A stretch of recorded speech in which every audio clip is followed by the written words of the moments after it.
ആയിരിക്കുമല്ലോ ഇതിന്റെ voice clip വാങ്ങി രാഹുൽ വെച്ചത്. അത് രാഹുൽ പുറത്തുവിട്ട വോയിസിൽ തന്നെ നമുക്കറിയാം അവന്തിക പറയുന്നുണ്ട്. അവന്തിക എടുത്തു പറയുന്നൊരു കാര്യം, ഞാൻ ബോധവും വിവരവും ഉള്ള ഒരു രാഷ്ട്രീയ പ്രവർത്തകയാണ്. അപ്പോൾ എനിക്കൊരു മോശം എക്സ്പീരിയൻസ് ആരിൽ നിന്നെങ്കിലും ഉണ്ടാവുകയാണെങ്കിൽ ധൈര്യമായിട്ട് നിയമപരമായിട്ടോ അല്ലെങ്കിൽ എൻ്റെ പാർട്ടി വഴിയോ മൂവ് ചെയ്യാനുള്ള ബോധവും വിവരവും ഉള്ളൊരു ആളാണ് ഞാൻ. എന്നെ അങ്ങനെ ഒരു എക്സ്പീരിയൻസ് ഉണ്ടായ അതിനുള്ള ഗട്ട്സ് ഉള്ള ആളാണ് ഞാൻ എന്നിങ്ങനെ ഭയങ്കര അഭിമാനത്തോടു കൂടി റിപ്പോർട്ടറോട് പറയുന്നുണ്ട്. ആ വേർഡ്സ് ഒരിക്കലും തെറ്റാണ് അല്ലെങ്കിൽ ഒരു വെറുതെ പറഞ്ഞതാണെന്ന് എനിക്ക് തോന്നുന്നില്ല. ബിക്കോസ് അവർ ഒരു രാഷ്ട്രീയ പ്രവർത്തക എന്ന് പറഞ്ഞ ഒരു ജനങ്ങളെ സേവിക്കാനായിട്ട് ഇറങ്ങി പുറപ്പെടുമ്പോൾ അത്യാവശ്യം തൻ്റെ ഇടവും ഇതുപോലെ തിരിച്ചു പറയാനുള്ള ഒരു ഗട്ട്സും ഉള്ളവർ തന്നെ ആയിരിക്കും. ഒരുപാട് സ്ട്രഗിൾ ചെയ്തിട്ടായിരിക്കും അതെ, ഒരു ട്രാൻസ്ജെൻഡർ എന്ന് പറയുന്നത് തന്നെ ഒരുപാട് സ്ട്രഗ്ലിങ്ങിന് അപ്പുറം എടുക്കുന്ന ഒരു തീരുമാനമാണ്. അപ്പോൾ അവർ പറയുന്ന പോലെ തന്നെ അവർ ബോധവും വിവരമുള്ള നിയമ സംവിധാനങ്ങൾ അവർ പറയുന്നുണ്ട്. നമ്മുടെ നിയമ സംവിധാനങ്ങളിൽ കൂടെ പോവാം, ഞങ്ങളുടെ പാർട്ടിപരമായിട്ട് പോകാം, എനിക്ക് ഒരുപാട് പിടിപാടുള്ള ആളാണ് ഞാൻ. അപ്പോൾ എനിക്ക് അങ്ങനെ ഒരു എക്സ്പീരിയൻസ് ഉണ്ടായിരുന്നെങ്കിൽ ഞാൻ അപ്പം തന്നെ എനിക്കറിയാം അത് ക്ലിയർ ചെയ്യാൻ. എനിക്ക് പക്ഷേ രാഹുൽ എൻ്റെ ഫ്രണ്ടാണ്, ഒരിക്കലും എനിക്ക് രാഹുലിൻ്റെ ഭാഗത്തു നിന്നും ഒരു മോശം അനുഭവം ഉണ്ടായിട്ടില്ല. ഇങ്ങനൊരു അപവാദം എന്നെപ്പറ്റി പറഞ്ഞത് ആരാണ് എന്നെനിക്കറിയാനുള്ള റൈറ്റ് ഉണ്ട്. സോ എനിക്കത് ആരാണെന്ന് അറിഞ്ഞേ പറ്റുള്ളൂ എന്ന് അവർ പറയുന്നുണ്ട്. അപ്പോൾ അവരെപ്പറ്റി അപവാദം പറഞ്ഞു എന്നുള്ള രീതിയിൽ വരെ 1-ാം തീയതി നിൽക്കുന്ന ഒരു ലേഡി, ആ ലേഡി പെട്ടെന്ന് അപ്പം തന്നെ ഇപ്പോൾ ഇൻകേസ് അവരപ്പോൾ പറയുന്നുണ്ട് അത് എന്തുകൊണ്ടാണ് അങ്ങനെ പറഞ്ഞതെന്ന്. ഹാഷ്മി, നമ്മുടെ 24 ഹാഷ്മി താജ് ഇബ്രാഹിമായിട്ട് ഉള്ള ഇൻ്റർവ്യൂവിൽ ഹാഷ്മി ചോദിക്കുന്നുണ്ട് എന്തിനാണ് അന്ന് റിപ്പോർട്ടർ ചോദിച്ചപ്പോൾ ഇങ്ങനെ പറഞ്ഞതെന്നുള്ളത്.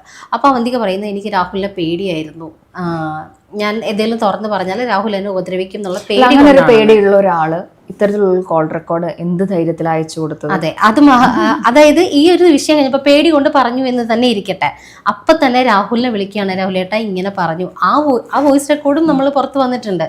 രാഹുലിനെ വിളിച്ചിട്ട് പറയുകയാണ് ഇങ്ങനെ റിപ്പോർട്ടർ എന്നെ വിളിച്ചിട്ട് ഇങ്ങനെ പറഞ്ഞു, രാഹുലുമായിട്ട് എന്തെങ്കിലും പ്രശ്നമുണ്ടോ എന്ന് ഇങ്ങനെ ചോദിച്ചു, രാഹുൽ മിസ്ബിഹേവ് ചെയ്തിട്ടുണ്ടോ എന്ന് ചോദിച്ചു.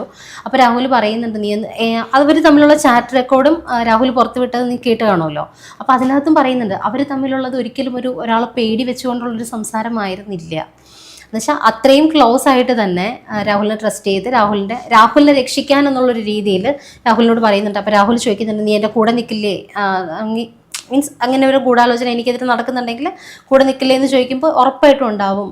അങ്ങനെ ആ ഒരു സംഭാഷണത്തിൽ നിന്ന് തന്നെ അറിയാം അവന്തിക്ക് ഒരിക്കലും രാഹുലിനെ പേടിച്ചിട്ട് നിൽക്കുന്ന ഒരാളോ അല്ലെങ്കിൽ രാഹുലിനെ ആ സമയത്ത് അവർക്ക് കൊടുക്കണം എന്നുള്ളൊരു പ്ലാൻ അവർക്ക് ഉണ്ടായിരുന്നു എന്നെനിക്ക് തോന്നുന്നില്ല. അല്ലെങ്കിൽ രാഹുലിന് തന്നെ അപ്പം തന്നെ രാഹുലിക്ക് വോയിസ് റെക്കോർഡ് അയക്കാൻ പറയുന്നു, അയച്ചും കൊടുക്കുന്നു.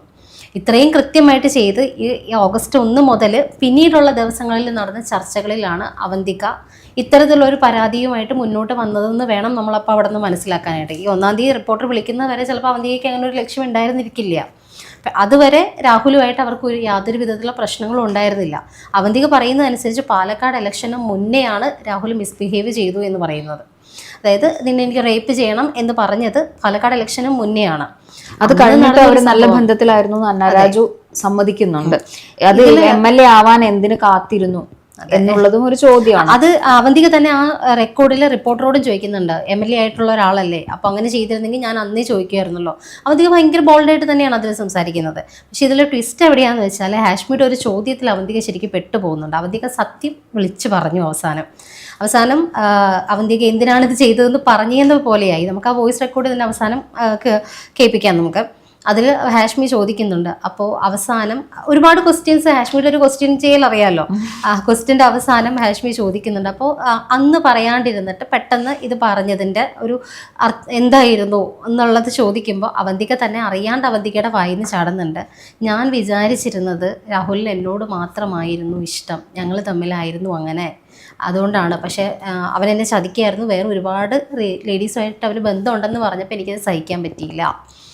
ദാറ്റ് മീൻസ് ഒരു പക വീട്ടല് എന്ന് വെച്ചാൽ ഇപ്പോൾ എൻ്റെ ബോയ് ഫ്രണ്ട് വേറൊരാളെ അവൻ ഒരുപാട് പേരെ ഫ്ലേർട്ട് ചെയ്യുന്നുണ്ടെന്ന് അറിയുമ്പോൾ എനിക്കുണ്ടാവുന്ന ബുദ്ധിമുട്ട്, അതുപോലെ ശരിക്കും ഇത് അവന്തിക അവനോട് പക വീട്ടുകയായിരുന്നു എന്നുള്ളത്. അതായത് അതുവരെ അവന്തിക അത് എരയെ ഞാൻ ഒരിക്കലും മോശമായിട്ട് പറയുന്നില്ല, അതുകൊണ്ട് ആ വേർഡ് ഞാൻ എടുത്ത് പറയുന്നില്ല. അവൾ മൗനമായിട്ട് അതിനെ ആസ്വദിച്ചിരുന്നു, അല്ലെങ്കിൽ അതിനെ വില വെച്ച് കൊടുത്തിരുന്നു എന്ന് തന്നെ വേണം നമ്മൾ അതിൽ നിന്ന് മനസ്സിലാക്കാനായിട്ട്.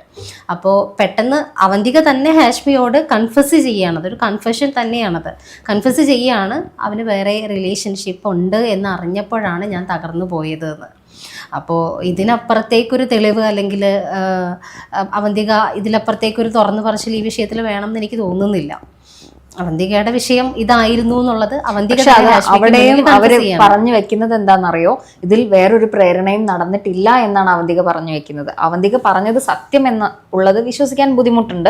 കാര്യം എന്താണെന്ന് വെച്ചാൽ അങ്ങനെ ആയിരുന്നെങ്കിൽ അവർക്ക് അത് ആദ്യ പ്രസ് മീറ്റ് കൊടുത്തപ്പോൾ തന്നെ പറയാമായിരുന്നു. ന്യൂസ് 18 സംസാരിക്കുമ്പോൾ തന്നെ അവർക്ക് പറയാമായിരുന്നു എന്നെ എങ്ങനെ പറ്റിച്ചു. പക്ഷെ ഇപ്പോൾ പുറത്തു വരുന്ന ഒരു ആരോപണം എന്ന് പറയുന്നത് BJP-യുമായിട്ട് അവന്തിക BJP പ്രവർത്തകയാണ്. അപ്പം ആ ഒരു കണക്ഷനാണ് ഇപ്പൊ ചോദ്യം ചെയ്യപ്പെടുന്നത്. ഇപ്പോ അതിനെ മറയ്ക്കാൻ അവന്തികയ്ക്ക് ഇതല്ലാതെ ഒരു മാർഗമില്ല എന്ന് നമുക്ക് കണക്ക് കൂട്ടാം. ഈ ഒരു ഉറപ്പായിട്ടും അവന്തിക എന്തായാലും പാലക്കാട് ഇലക്ഷൻ അവന്തിക പറയുന്ന വേർഡ്സ് ആണ് ഏറ്റവും രസകരമായിട്ട് എനിക്ക് തോന്നിയത്. അവന്തിക അത്രയും സ്ട്രോങ് ആൻഡ് ബോൾഡ് ആയിട്ട് പറയുകയാണ്, ഞാനൊരു രാഷ്ട്രീയ പ്രവർത്തകയാണ്, എനിക്ക് നല്ല ഹോൾഡ് ഉണ്ട്, എനിക്ക് ഇത്രയും ബന്ധങ്ങളുള്ള ഒരാളാണ്, എനിക്ക് നിയമപരമായിട്ടോ അല്ലെങ്കിൽ എൻ്റെ പാർട്ടി വിധേനയോ എനിക്ക് അങ്ങനെ ഒരു കാര്യം ഉണ്ടായാൽ എനിക്ക് ആരെയും പേടിക്കേണ്ട കാര്യമില്ല, ഞാൻ സ്ട്രഗിൾ ചെയ്യാൻ ബോൾഡായിട്ടുള്ളൊരു പെണ്ണാണ്. അങ്ങനെ അത്രയും സ്ട്രോങ്ലി പറയുന്ന ഒരാൾ, അത്രയും തൻ്റെ ഇടത്തോടു കൂടി പറയുന്ന ഒരാൾ പേടിച്ചിട്ടാണ് പറഞ്ഞത്. അപ്പം ഹാഷ്മി വീണ്ടും വീണ്ടും എടുത്ത് ചോദിക്കുന്നുണ്ട്, പിന്നെ എന്തിനങ്ങനെ അന്ന് പറഞ്ഞു, ഞാൻ പേടിച്ചിട്ടാണ്. അങ്ങനെ പേടിച്ചിട്ടുള്ള ഒരാൾ എനിക്ക് തോന്നുന്നുണ്ടോ അത് കഴിഞ്ഞ ഉടനെ ഇതുപോലെ വിളിച്ചിട്ട് ചേട്ടാ അത് പേടി തോന്നുന്ന ഒരാൾ അത് ഇപ്പോഴും ചിലപ്പോൾ പറയാൻ പേടിക്കും. കാര്യം എന്താണെന്ന് വെച്ചാൽ ഞാനും അങ്ങനെ ആയിരുന്നു എന്ന് പറയാനും ഒരു പേടി ഉണ്ടാവും. പക്ഷെ അപ്പം തന്നെ ഒരാളെ വിളിച്ചിട്ട് അയാളോട് ഇത് വോയിസ് റെക്കോർഡ് ഉൾപ്പെടെ അയച്ചു കൊടുക്കുമ്പോൾ ഒരിക്കലും ആ സമയത്ത് ഈ ഒരു പ്ലാനിങ് ഉണ്ടായിരുന്നില്ല എന്ന് എനിക്ക് തോന്നുന്നു. ഈ 1-ാം തീയതി കഴിഞ്ഞിട്ടായിരിക്കണം അവന്തികയെ കൊണ്ട് ആരെങ്കിലും പ്രേരിതമായിട്ട് ചെയ്യിപ്പിച്ചതാണ് എന്നുണ്ടെങ്കിൽ ആ ഒരു ചർച്ച വന്നിട്ടുണ്ടാവുക, ആ ഒരു ഗൂഢാലോചന അവിടെ മുതലായിരിക്കണം തുടങ്ങിയിട്ടുണ്ടാവുക. അതായത് ആ കോസ് ഓഫ് ആക്ഷൻ സ്റ്റാർട്ട് ചെയ്തിരിക്കുന്നത് അവിടെ നിന്നാണ് എന്നാണ് എൻ്റെ ഒരു വിശ്വാസം. ഇത് അവന്തിക തന്നെ ചോദിക്കുന്നുണ്ട്, എന്നോട് മോശമായി രാഹുൽ മാങ്കൂട്ടത്തിൽ പ്രവർത്തിച്ചു അല്ലെങ്കിൽ പെരുമാറി എന്നുള്ളത് നിങ്ങളോട് ആരാ പറഞ്ഞ എന്നുള്ള ചോദ്യം പറ്റി അപവാദം പറയുന്നത് അതാരാന്ന് അവർ അപ്പോഴും പറയുന്നില്ല. ആര് പറഞ്ഞു, റിപ്പോർട്ടർ ആരാണ്, റിപ്പോർട്ടർക്കെതിരെ എന്തുകൊണ്ട് കേസ് കൊടുത്തു. ഇപ്പൊ അതിൽ ഏറ്റവും കൂടുതൽ വാല് പിടിച്ചിട്ടുള്ളത് പ്രശാന്ത് ശിവനാണ്. അതെ, പ്രശാന്ത് ശിവന് ഇപ്പൊ പറയുന്നത് ഞങ്ങൾ നേരിട്ട് പരിചയമില്ല, ഇൻസ്റ്റഗ്രാം വഴി എന്തോ മെസ്സേജ് അയച്ചതാണെന്നാണ് പറയുന്നത്. പിന്നീട് അന്നും നമ്മൾ മുൻപ് ചർച്ചയിൽ പറഞ്ഞ പോലെ ഇതൊരു ലോക്കൽ നേതാവിന്റെ അടുത്ത് പറഞ്ഞിരുന്നു എന്നും പറയപ്പെടുന്നു. അന്നൊക്കെ സത്യത്തിൽ ഇതൊരു ആയുധമായിരുന്നു, ഉറപ്പായിട്ടും രാഷ്ട്രീയ ആയുധമായിട്ട് ഉപയോഗിച്ച പാലക്കാട് BJP-യുടെ ഒരു കോട്ടയായിരിക്കുന്ന ഒരു സ്ഥലത്താണ് രാഹുൽ ഇപ്രാവശ്യം ഇറങ്ങിയത്. കളം പിടിക്കുമെന്ന് ഉറപ്പായ സമയത്തെങ്കിലും ഈ ഒരു സാധനം പുറത്ത് വരേണ്ടതായിരുന്നു. അത് പ്രശാന്ത് ശിവനെ പോലെ ഇൻസ്റ്റഗ്രാം വഴി മാത്രം ബന്ധമുള്ള ഒരാളോടാണോ നമുക്ക് ഒരു തെളിവുകൾ പുറത്ത് വിടേണ്ടത്? അങ്ങനെ ആയിരുന്നില്ല. അതുപോലെ തന്നെ പ്രശാന്ത് ശിവൻ ആധികാരികമായിട്ട് തന്നെ പറയാണ്, ഫ്ലാറ്റ് കേന്ദ്രീകരിച്ച് CCTV പരിശോധിക്കണം, ദിവസങ്ങളടക്കം പറഞ്ഞു. ജനുവരി 27, 28, 29, മെയ് 25 ദിവസങ്ങളിൽ ഉള്ള CCTV പരിശോധിക്കണം. അത് എന്തടിസ്ഥാനത്തിലാണ് ഇത്രയും ഈ ദിവസങ്ങൾ എടുത്ത് പറയുന്നത് എന്നും കൂടെ ആലോചിക്കണം. അതുപോലെ സന്ദീപ് വാര്യർ പ്രശാന്ത് ശിവനെതിരെ ആരോപണങ്ങൾ കൊണ്ടുവന്നിട്ടുണ്ട്. അപ്പോൾ ആരാണ് നല്ലത് ആരാണ് ചീത്ത എന്നൊന്നുമല്ല, ഇതിൽ എത്ര സത്യമുണ്ട് എന്നാണ് തെളിയിക്കപ്പെടേണ്ടത്. തെറ്റ് ചെയ്തിട്ടുള്ളവർ ശിക്ഷിക്കപ്പെടണം. രാഹുൽ ചെയ്തിട്ടുണ്ടെങ്കിൽ രാഹുലിനാണ് ആ ശിക്ഷ ലഭിക്കേണ്ടത്. പിന്നെ ഇത് ഫാബ്രിക്കേറ്റ് ചെയ്ത് പാർട്ടിയിലേക്ക് അത് എത്താതിരിക്കാനായിരിക്കാം അവന്തിക അവസാനം ഒരു കുറ്റസമ്മതം എന്നോണം പറഞ്ഞിട്ടുണ്ടാവുക എന്നാണ് എൻ്റെ വിലയിരുത്തൽ.